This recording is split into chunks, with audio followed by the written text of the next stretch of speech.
안녕하세요, 여러분. 2020년 2학기에 미술사 특강을 담당하게 된 주경미라고 합니다. 미술사 특강은 해마다 좀 다른 주제를 해왔는데요. 이번 학기의 미술사 특강은 동남아시아의 문화유산을 중심으로 강의를 진행하도록 할 예정입니다.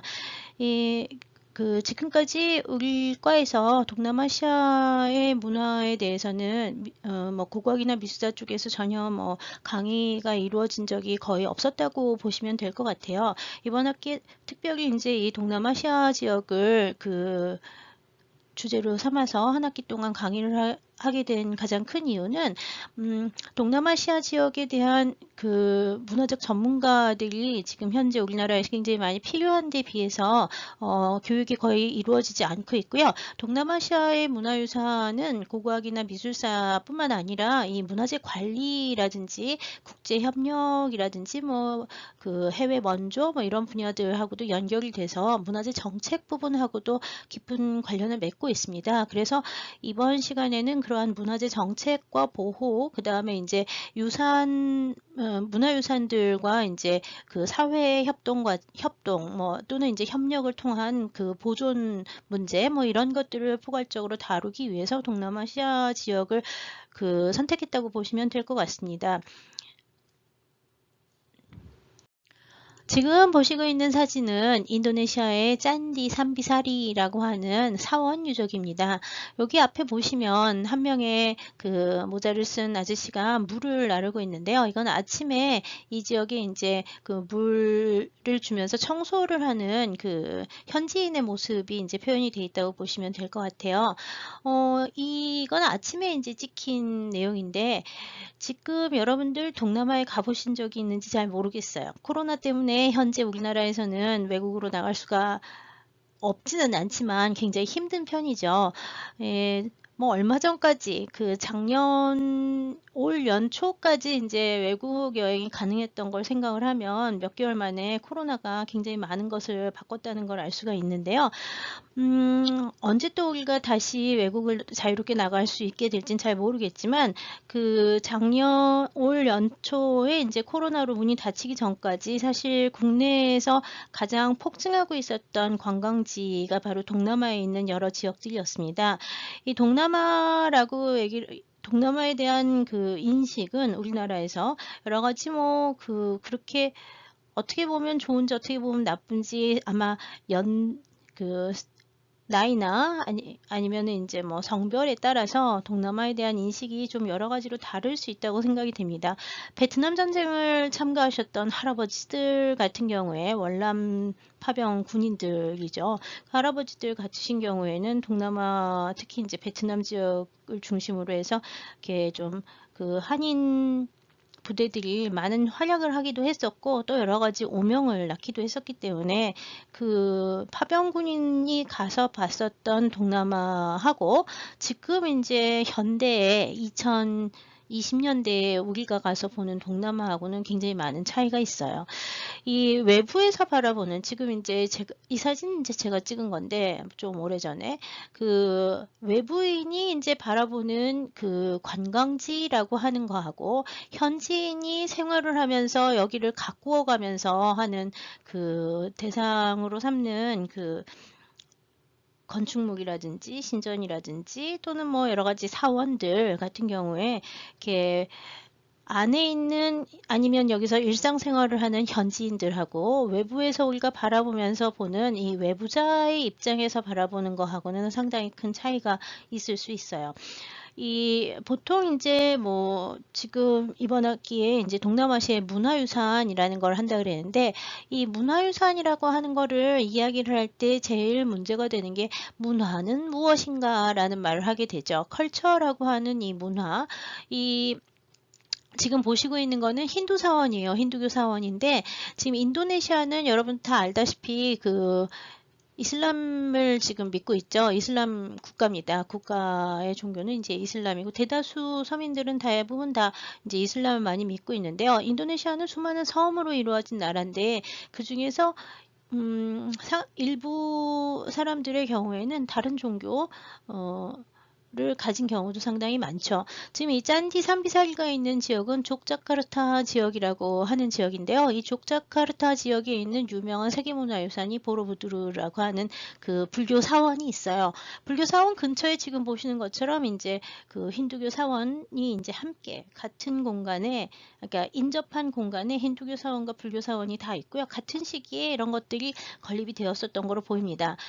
세워진 시기는 보통 9세기, 10세기 이 정도로 보고 있는데 지금 우리가 알고 있는 인도네시아인들은 대부분 다 현대 인도네시아인들은 9세기, 10세기에 불교도와 힌두교도가 있었던 것과는 완전히 달리 이슬람교를 믿고 있는 사람들이 많죠. 그러니까 이 문화유산이라고 하는 유산, 남겨진 유산이라, 이거는 지금 힌두교 사원이기 때문에 남겨진 유산이 되는 거죠.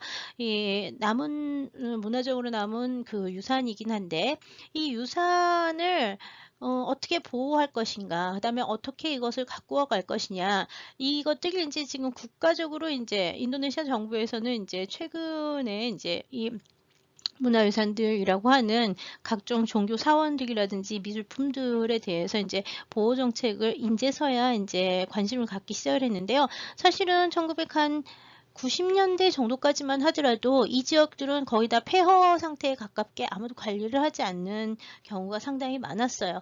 왜냐하면 이슬람교도들이 보기에는 여기가 완전히 이제 문화유산이라기보다는 그냥 그 쓰러져가는 돌덩어리들이라고 보는 경우도 많았고요. 이렇게 정비가 돼 있기 전에는 여기 전부 다 이렇게 밀림으로 덮여 있었던 경우도 상당히 많았기 때문에 그렇죠.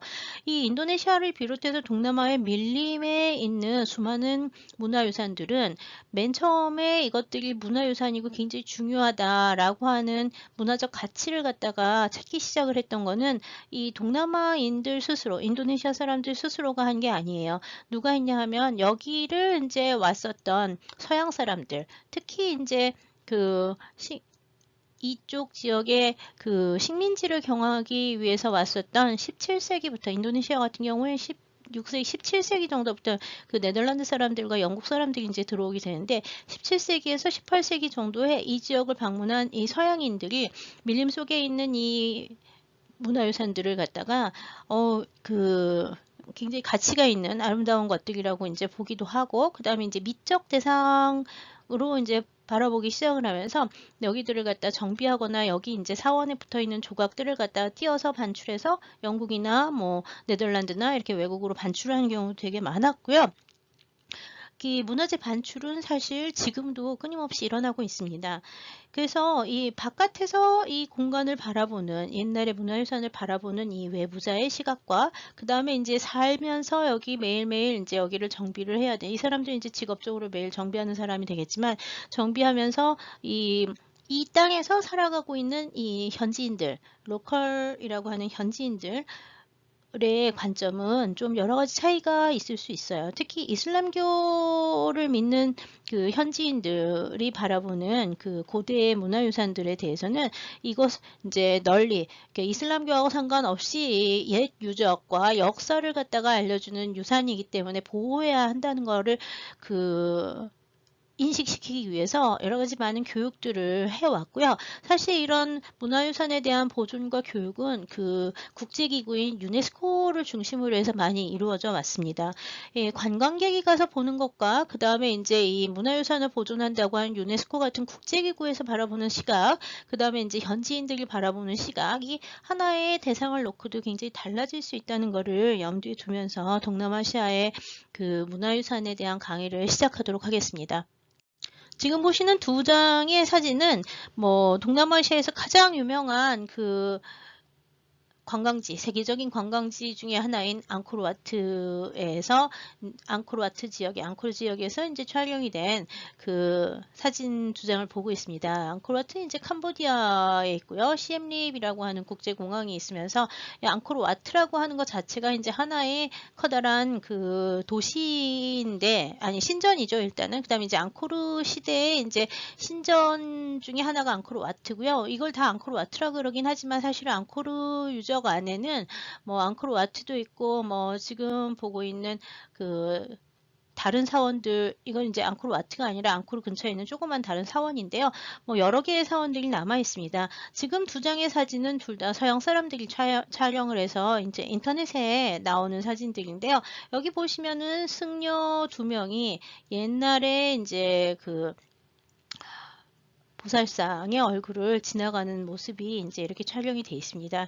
이런 그 동남아의 그 어떻게 보면 굉장히 멋지고 어떻게 보면 굉장히 이국적인 이런 사진들은요, 사실 대부분의 경우에 우연에 의해서 찍혀지는 경우는 없습니다. 여러분들이 이 앙코르 지역에 혹시 놀러 가본 적이 있으면 아실 수도 있는데요. 언제나 사람이 바글바글 많습니다. 너무 많고요. 최근 몇 년 동안은 중국에서 단체 관광객이 너무 많이 왔기 때문에 이렇게 사람이 없는데 이렇게 분위기 있는 사진을 찍는다는 것은 사실 거의 불가능에 가까운 거예요. 그다음에 최근에는 이 지역에 여기 같은 경우에도 이제 여기 사원을 갖다 보존하기 위해서 지금처럼 이게 아무것도 없는 게 아니라 여기다 이제 가드 같은 거를 쳐가지고서는 못 들어가게 막아놓는 데 되게 많고, 그래서 사진이 이런 식으로 멋있게 나오려면 뭔가 조작을 해야 합니다. 그래서 동남아의 사진들을 보면 굉장히 낭만적이고 멋있어 보이기는 하지만 이게 현실을 보여준다기보다는 영상에 의해서 조작되거나 또는 상황을 조작한 사진들이 상당히 많다는 걸 좀 아실 필요가 있어요.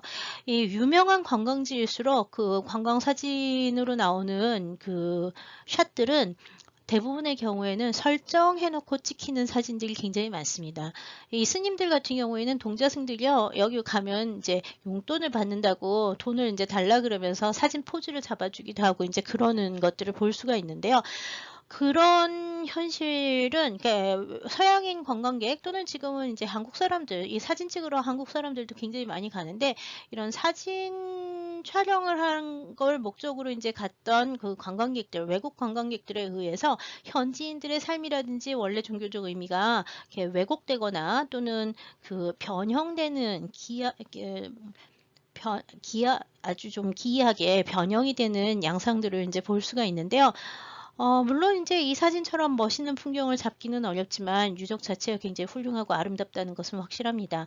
이 앙코르 제국 시대의 수많은 유산들이 이제 이 캄보디아 지역에 있고요. 여기 역시 세계문화유산으로 그 앙코르 지역이 일단 지정이 돼 있는데, 이 세계문화유산으로 지정이 되면서 여기 이제 유적을 복원하는데 가장 많은 힘을 썼던 나라는 처음에 이 캄보디아를 식민지로 두었던, 캄보디아가 이제 그 프랑스의 식민지였죠. 그래서 프랑스 학자들이 제일 먼저 이 유적들을 발굴을 하고 조사를 하기 시작을 했고요. 그 프랑스 학자들은 독립 이후에도 이 캄보디아 지역에 굉장히 오랫동안 남아서 유네스코를 통해서 지금도 그 대다수의 그 앙코르 지역의 유적 복원은 프랑스 학자들을 통해서 이루어지는 경우가 상당히 많습니다. 이 프랑스 학자들 같은 경우에는 앙코르와트를 비롯한 이 캄보디아 일대의 그 유적 복원이 자기네들의 일종의 그 의무 내지는 권리라고 생각을 하기 때문에 다른 나라에서 이 지역에 들어가서 유적 복원을 하는 데에 그다지 이렇게 호의적이지 않습니다. 이 앙코르 지역 같은 경우에는 현재 우리나라에서도 ODA 사업을 통해서 몇 년 전부터 한 사원, 앙코르 지역에 있는 한 사원을 지금 문화재청 산하에 한국문화재보호재단에서 이제 들어가서 문화재보호재단에서 이제 이 앙코르 지역의 일부 사원, 한 사원을 갖다 지금 발굴조사하고 그다음에 이제 복원하는 사업들을 국비로 진행을 하고 있는데요. 코이카에서 예산을 받아오고 이제 문화재재단에서 이제 인력을 보내서 하는 사업들을 연차적으로 지금 실행하고 있습니다. 이런 유적보호 사업은 사실 캄보디아 같은 나라나 그 동남아의 대다수 뭐 미얀마, 라오스 이런 나라들 대부분 다 개발도상국이고 그 다음에 경제력이 넉넉하지 못하기 때문에 이 유적을 갖다 관리하고 보호하는데 좀 수많은 비용들이 드는데요. 그 비용을 감당하지 못해요. 그래서 이제 프랑스를 비롯한 선진국들이 이 지역의 유적들을 복원하고 그 보존하는데 애를 많이 쓰고 선진국의 학자들이 여기 가서 일을 많이 하는데요. 그때 이제 어떤 유네스코 이 사업들은 대부분의 경우에는 유네스코를 중심으로 해서 나중에 이제 뭐 유네스코 가 어떤 기구인지 뭐 이런 것도 잠깐 다음 시간 정도에 그 알아볼 예정이긴 한데요. 유네스코라고 하는 국제관리 기구에서 이제 그 문화유산의 보호를 갖다가 그 개발도상국들의 문화유산을 보호하기 위해서 예산 지원을 하게 되고요. 이 예산 지원을 할 때 나오는 그다음에 이제 뭐 국가마다 이제 할당, 선진국의 경우에는 할당량을 주기도 해요. 그래서 우리나라 같은 경우에는 이런 유네스코 사업의 ODA 사업으로 국제개발 원조 사업으로 이제 캄보디아하고 몇 년 전에는 이제 라오스 지역을 했었고요. 현재는 캄보디아하고 미얀마 두 군데에서 ODA 사업을 진행하고 있습니다. 그래서 이 ODA 사업으로 이제 들어가야 되는 인력들이 필요한 것은 이제 고고학하고 그다음에 대부분 이렇게 보듯이 거대한 건축물들이기 때문에 이 건축물의 복원을 담당하는 건축사 전공자들이 좀 많이 들어가는 편이긴 한데요. 보시다시피 캄보디아 지역이라든지 뭐 다른 지역의 이 동남아 지역의 건축들은 건축이자 동시에 조각이에요. 그래서 이 조각사와 불교 미술사 같은 것들을 모르면 이 지역 의 건축물을 갖다 복원하는 게 상당히 문제가 많기도 하고 어려운 점도 많습니다. 그래서 이제 이 고고학이라든지 미술사, 특히 불교 미술 전공자 뭐 이런 사람들이 이쪽에서 이제 이 많은 인력이 필요하다고 지금 얘기를 하는 중인데요. 사실 국내에서 이제 뭐 캄보디아 미술사를 가르치는 학교도 별로 없고요. 배운 사람들도 많이 없기 때문에 이런 동남아시아 지역에 이제 종교 미술사라든지 문화적 배경 이런 것들에 대한 연구가 우리나라에서 좀 시급한 과제 중에 하나라고 생각을 합니다. 여러분들 지금 뭐 코로나 때문에 지금 이 ODA 사업들이 전부 다 중단되어 있기는 합니다만 그렇다고 해서 모든 사업이 다 종료된 거는 아니에요. 근데 계속 뭐 이제 화상 회의를 통해서 회의를 해서 나가기도 하고요. 그다음에 이제 경제 지원을 하기도 하고요. 현지 파견 인력 같은 경우에는 여러 달 되는 경우에는 올 봄까지 계속 캄보디아 지역에서 발굴 조사를 하고 지금 국내에 돌아와 있는 상태죠. 그래서 현재도 이제 현지에 나가서 일을 할 사람들을 계속 전문가들이 이제 나가서 일을 하고 있고요. 아직은 인력이 좀 부족한 편이라 전공자들이 좀 많이 늘어나야 된다고 전체적으로 보고 있는 편입니다. 하여튼 지금 대표적인 유네스코에서 후원을 해서 하는 이 대표적인 이제 유적 중에 하나가 이 캄보디아 앙코르와트라고 하는 데가 있고요. 이거 이제 앙코르와트가 세계문화유산으로 등재가 되어 있는데, 이제 여기서 말할 때 이 세계문화유산이란 무엇인가라고 얘기를 하면요. 세계문화유산은 세계적으로 유명한 문화유산하고 그다음에 자연유산을 세계유산이라고도 얘기를 하는데 유네스코에서 이제 해마다 회의를 통해 가지고 이 유산들을 갖다가 등재하고 그다음에 그걸 갖다가 보호하고 그다음에 이제 보존하는 거를 국제기구에서 이제 공동으로 감시해서 감시하고 지원을 해가면서 보존을 하게 되는데요. 여하튼 이 개별적인 관광하고는 달리 문화유산의 지정과 보호 문제는 국제적으로 이제 협력을 많이 하는 편이라는 것도 역시 기억할 필요가 있습니다.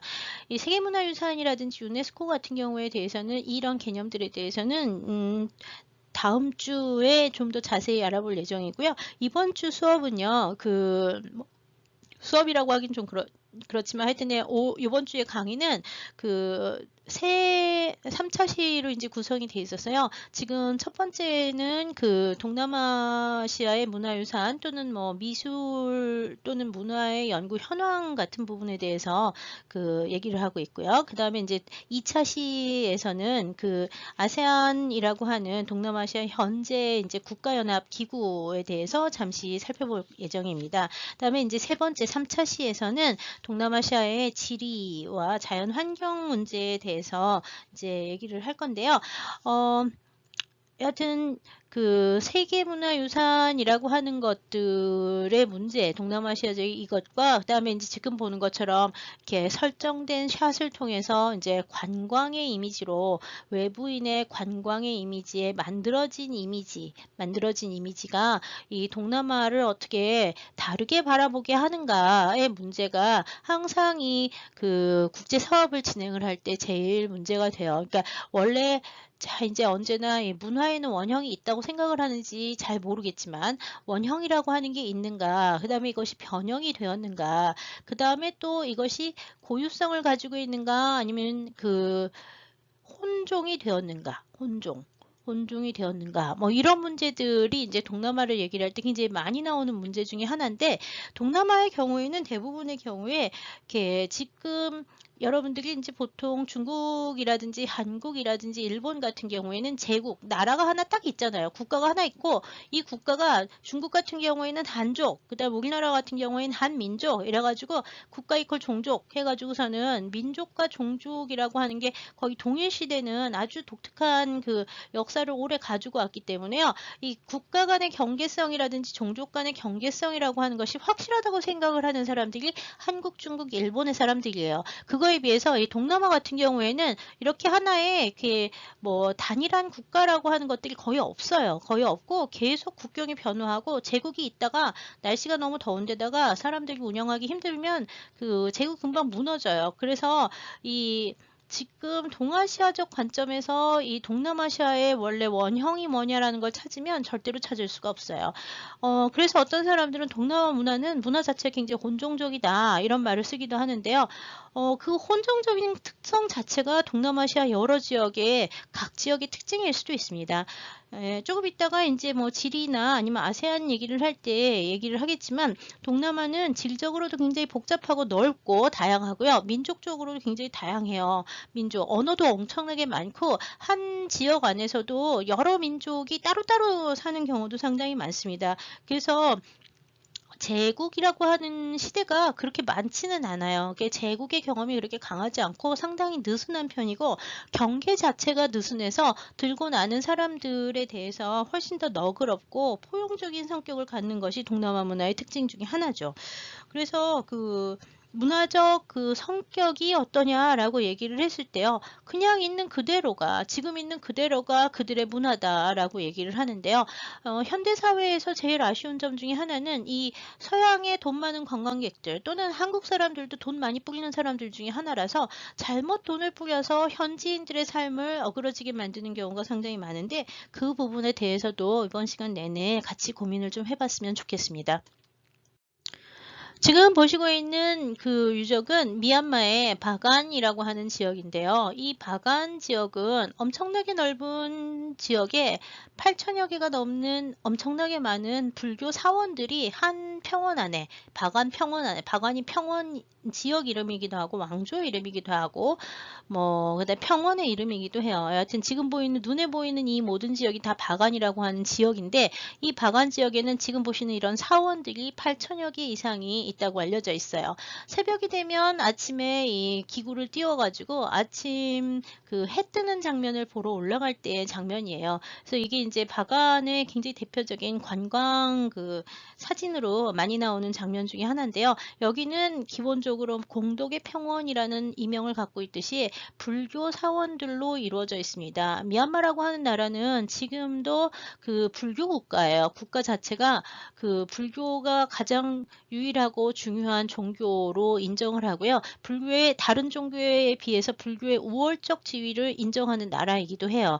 그래서 이 바간 지역에 있는 수많은 그 사원들은 전부 다 누군가 공덕을 빌기 위해서, 어떤 왕이 공덕을 빌기 위해서 사원을 찾아서, 지금 보이는 이 뾰족뾰족한 것들이 모두 다 불교 사원들이라고 보시면 됩니다. 이 바간 지역은 자, 미얀마라고 하는 나라는 나중에 뭐 미얀마에 대해서 따로 이제 나라별로 한 시간씩 할 거니까 이번 학기 중에 또 바간이나 미얀마에 대해 좀 더 많은 걸 배우게 되긴 할 텐데요. 미얀마의 옛날 이름은 버마죠. 버마하고 미얀마 같은 나라예요. 이 버마는 영국 식민지를 지냈습니다. 버마하고 영국하고 이제 전쟁을 해서 버마가 졌죠. 그래서 마지막 왕이 이제 껌바옹 왕조의 마지막 왕이 이제 잡혀서 인도로 끌려가고, 이제 버마에 이제 버마에 이제 영국 총독이 들어가서 한동안 영국의 통치를 받았습니다. 미얀마라고 하는 국명으로 바뀐 거는 20세기 때 독립한 이후에 이제 한참 지나서 만들어졌고요. 처음에 버마 같은 경우에는 공산주의 국가였다가 이제 지금은 공산주의라고 하기는 좀 어려운 나라예요. 여하튼 이 미얀마의 역사는 일단 불교와 관련되면서 굉장히 독특한 불교 신앙에 의한 불교 국가의 성격을 띠면서 발전을 해왔고요. 미얀마의 중심 종족은 버마족이 중심이고요. 버마족이 쓰는 말이 바마르어라고 하는 게 있는데 이 바마르라고 하는 민족이 어디서 시작했다라고 하는 건 잘 모르지만 이 바간 지역이 이 버마족의 가장 중요한 왕조가 있었던 수도 중에 하나라고 보시면 될 것 같아요. 이 바간의 경우에는 20세기 초반부터 이 지역이 워낙 아시아에서 제일 광범위하고 그 유적이 많은 지역 중에 하나라고 알려져 있어서 엄청나게 유명한 관광지로 알려져 있었지만 버마라고 하는 나라의 이 정치가 워낙 좀 불안하고 여러 가지 변동이 많았었기 때문에요. 세계문화유산으로 등재를 올렸다가 떨어지고 그 다음에 이제 이 지역에서는 이 아까 불교적 공덕을 쌓기 위해 사원을 쌓는다 그랬는데 지금도 사람들이 사원을 고쳐서 공덕을 쌓아서 복을 받는다고 생각을 하기 때문에 사원이 무너지면 여기를 갖다 막 고쳐요. 그런데 이 버마의 바간 지역은 그 잦은 지진의 피해가 있었습니다. 지진 피해가 1970년대에도 있었고요. 몇 년 전에도 한번 크게 지진이 일어나서 이 지진이 한번 일어나면 꼭대기가 다 이렇게 무너져 내려가거나 사원이 이렇게 반으로 쪼개지거나 이제 그렇게 되는데요. 이 사원들이 여러 차례 이제 현대에 들어와서도 여러 차례 지진이 일어나면서 사원이 무너지게 되니까 그것들을 갖다가 그 현지인들이 마구 고쳐 쌓기도 하고요. 없는 데에다가 고쳐 쌓는 경우도 있고 있는 거에 덧붙이기도 하고 이러면서 사원이 계속 원형을 잃어버리면서 계속 보수가 되면서 유네스코에서 이 지역을 그 위험유산 내지는 이렇게 위험유산으로 분류를 했다가 이제 그 세계문화유산에서 떨어뜨렸어요. 그래가지고 세계문화유산 등재가 안 된 상태로 최근까지 오다가 드디어 작년에 이 바간 지역이 세계문화유산으로 등재가 됐습니다. 그래서 이제 지금은 이제 세계문화유산이 되기는 했는데요. 굉장히 힘들게 세계문화유산으로 지정을 받았고요. 이 지정을 받으면서 이제 여러 가지 현지인들의 생활이 굉장히 많이 바뀌게 됐죠. 세계문화유산으로 지정되지 않으면서 이 지역의 사람들이 계속 여기에서 모여 요 근처에 마을들이 굉장히 많아서요. 여기서 이제 내내 살고 그 다음에 이제 어슬렁 되면서 여기서 이제 있는 사람들도 되게 많았는데 세계문화유산이 되면서 현지인들의 삶이 좀 많이 바뀌게 됐습니다. 세계문화유산으로 등재가 되면 더 많은 관광객이 올 거라고 기대를 했는데 아쉽게도 코로나 때문에 아무도 가지를 못해서 지금 굉장히 좀 국가적으로 힘든 상황에 처했다는 소식이 최근에 들어온 적이 있습니다. 코로나는 우리나라뿐만 아니라 외국의 모든 나라들이 다 코로나로 인해서 힘들고요. 정말 얼마 전까지 이렇게 자유롭게 외국을 다녔다고 하는 게 좀 꿈인가 싶을 정도로 금방 닫히는 그 사회를 보면서 참 이 사람 사회가 변하는 게 굉장히 빨리 변하고 상황에 따라서 사람들이 굉장히 엄청나게 다른 태도를 보이는구나 이런 생각을 해주게 하는 시기가 바로 요즘 같은 코로나 시기가 아닐까 싶습니다. 여하튼 아까 보셨던 뭐 인도네시아의 족자 지역이라든지 캄보디아의 앙코르 지역이라든지 미얀마의 바간 지역은 뭐 세계적인 관광지이기도 하고요. 지금도 뭐 너무너무 많은 사람들 지금은 아니지만 여하튼 얼마 전까지 엄청나게 많은 사람들이 이 지역을 관광객으로서 이제 방문을 했고 한국, 중국, 일본뿐만 아니라 서양에서도 너무너무 많은 그 관광객들이 오던 지역인데요. 그렇기 때문에 사실 이 지역들은 이 코로나 때문에 받는 타격이 굉장히 커요. 대부분의 경제가 그 관광 수입으로 운영이 되다가 지금 이제 수입이 하나도 없기 때문에 이 코로나 와중에서 동남아의 여러 국가들은 이제 이 코로나하고 상관없이 계속 문호 개방을 해야 되지 않을까라고 요즘 고민하고 있다 그래요. 어떻게 하는 게 더 좋은 건지는 잘 모르긴 하겠지만 뭐 바간 지역 같은 경우에도 얼마 전에 좀 경제적으로 어려운 일이 있어서 문제가 좀 되기도 하고 그랬었죠. 여하튼 이 관광 수입이라고 하는 거 현대에 있어서 이 유적지들의 관광 수입이라고 하는 게 이 세계문화유산으로 등재가 되느냐 안 되느냐에 따라서 굉장히 많은 차이를 가져온다고 해서요. 우리나라에서도 이 세계문화유산 등재를 하기 위해서 뭐 국내에서 노력하는 유적들이 굉장히 많습니다. 최근에는 가야 유적을 등재하려고 굉장히 많은 여러 지역에서 애를 썼었고요. 우리나라는 그래도 등재 지역이 나라가 작고 유산이 작은 거에 비해서는 엄청나게 많이 돼 있다고 보시면 될 것 같아요. 상당히 많이 문화유산으로 등재가 돼 있는 편이긴 한데요. 여하튼 이 세계문화유산의 등재와 보호 문제는 계속 이제 이 현지인들과 관광객들, 그러니까 내부인과 외부인의 관계가 등재 여부에 따라서 좀 많은 차이를 가져오는 경우가 있어서요. 그 차이가 어떻게 이제 그렇다고 얼마나 영향을 미치는지 잘 모르겠지만 여하튼 등재되고 안 되는 거에 따라서 관광객의 수는 확실히 차이가 있다고 해요. 그래서 미얀마 같은 경우에도 지금 등재된 지역이 그렇게 많지는 않은데요. 최근에 계속 여러 군데를 등재하려고 노력을 하고는 있긴 합니다. 잘 되고 있지는 않지만요. 특히 코로나 때문에 계속 유네스코의 회의가 미루어지면서 올해에도 어떻게 될지 잘 모르는 그 상황이 되고 있습니다.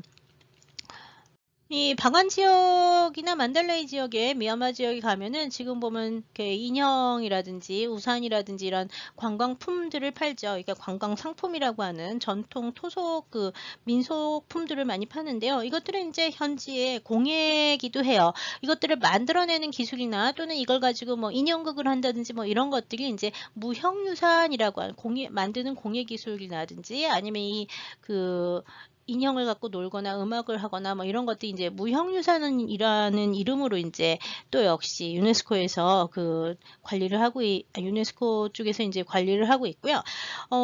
관광객들은 이제 이런 것들이 하나의 기념품이라고 살지만 이게 기념품이 사실 이게 전통인지 아니면 현대적으로 변형이 된 건지 원형을 가지고 있는지에 대해서는 계속 끊임없는 논란들이 좀 있습니다.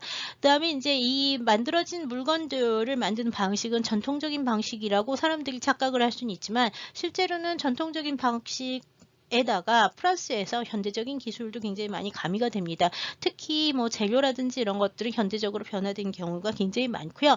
이 관광 상품들 또는 전통 공예품이라고 하는 것들을 어떻게 보고 그다음에 어떻게 관리해야 되는 거, 그다음에 그 기술들을 어떻게 후대로 전승해 나가야 되느냐, 이것도 역시 문화유산 관리 중에 한 부분이기도 합니다. 지금 보시고 있는 것은 베트남 지역에 베트남 북부 지역에 가면 고산족들이 많이 있는데요. 그 고산족들 중에 한 부분을 보고 있습니다. 보면 베트남뿐만 아니라 인도네시아라든지 뭐 여러 지역에 가면 미얀마 같은 경우에도 대부분 다 전통 복식을 하고 사는 사람들이 많습니다. 그래서 이 현지인들의 일상생활 모습이 어떻게 보면은 이런 것 자체가 하나의 우리가 보는 관광 상품화 되고 있어서요. 현지인들 사람들을 이렇게 액자에 넣어가지고 이렇게 타자화 시키는, 타자라는 말 아세요? 타자화 시킨다 하죠. 그래서 이 사람들의 실생활과 유리된 다른 모습으로 남들한테 전하면서 이 사람들의 문화적 정체성이나 문화적 원형 이런 것들을 갖다가 외부인의 시각에서 바라보게 하면서 내부자들의 스스로의 인식과 개념을 분리시키는 행위들을 외부인들이 많이 한다는 점을 최근에 이제 많이 지적을 하고 있는데요. 여하튼 각각 소수민족이라고 부르는 이 소수민족들의 특성들, 이것들 이제 에스니시티라는 말을 영어로 쓰는데 이 에스니시티를 번역하면 뭐 민족성 또는 종족성 이란 단어를 쓰긴 하는데요. 이 민족별 또는 종족별 또는 소규모 집단별 문화적 특징들의 보호나 아니면은 그 정체성들을 어떻게 유지하고 그다음에 또 얼마만큼 계승을 시키면서 그 공동체를 유지할 수 있게 도와줘야 되는가.